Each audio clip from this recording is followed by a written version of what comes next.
PLT Manajer Komunikasi PLN UIW Sumut Yasmir Lukman mengatakan lelaki yang ludahi petugas wanita PLN sudah ditangkap dan dipenjarakan polisi. Kabar itu didapat Yasmir dari petugas Polsekta Medan Kota. Adapun lelaki yang ludahi petugas wanita PLN tersebut bernama M. Reza Sitio. Dia mengatakan, tidak seharusnya aksi barbar ini dilakukan oleh pelanggan. Sebab, petugas yang datang meminta tagihan listrik ke pelanggan sudah dengan prosedur yang berlaku di PLN.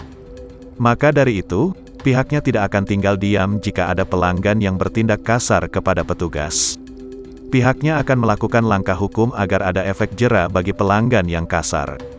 Menurut Ayu, saat itu dia ingin menagih utang pelanggan sebesar Rp719.749 disertai denda keterlambatan sebesar Rp75.000 sesuai ketentuan yang berlaku.